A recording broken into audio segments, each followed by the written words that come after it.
what have you walked towards the edge of, or heard that someone's going to flip something where you're like, there's no ways, I'm not watching, or like yeah, what's the scariest thing you've seen done there?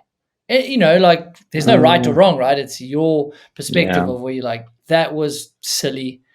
I don't know how that happened. Brage's drop that ended up not going very well. That was one that I was like, oh my God, that is just a massive drop. He ended up getting hurt on that, which was unfortunate. Brett Reeder's first drop that he did in, when was that? It was 2018. That was a big one. The first drop he dropped into just seemed undoable to me, but he did it and he ended up winning that year. God, there's so many. I mean, the big girl when Zink was going to backflip that thing, even last year or in 2023 when he was going to backflip that, I just stood there and I was just like, I don't, that just doesn't, those dots don't You connect don't in my see it. mind.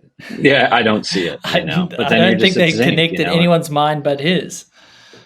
Yeah, but his air awareness is unlike anybody, I mean, he just has an ability, cat-like ability just to know where to be and the speed and how to pull. And so it's, you can, he's gonna nail it. So it's pretty amazing.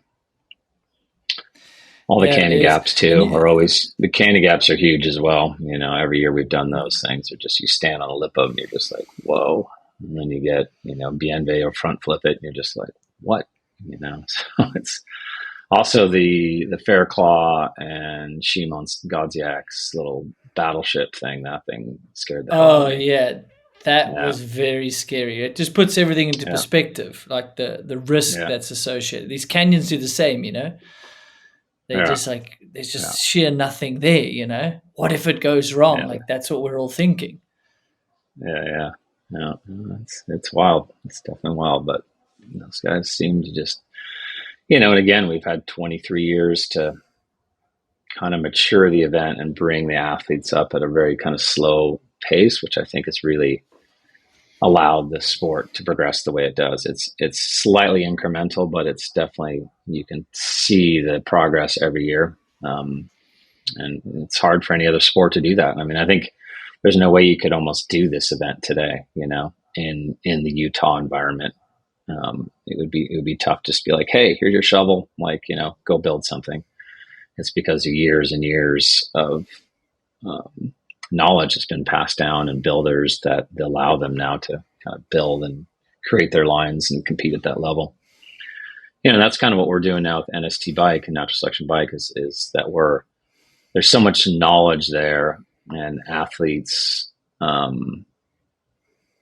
skill level. I feel like this is the reason we're doing this event now, because there's so many people that are at such a high level, and we know kind of what type of jumps and transitions and angles work, that we can now kind of take all that knowledge from Rampage and everything that's been built there, and bring it to a course like this, with really unique natural terrain. And that's been the big driving force behind doing Natural Selection Bike, is that the knowledge is there, the athletes are there. If we can find the right terrain and build the right course, it's going to allow this whole new crop of skilled athletes, men and women, a place and a chance to compete. So we're really excited about it.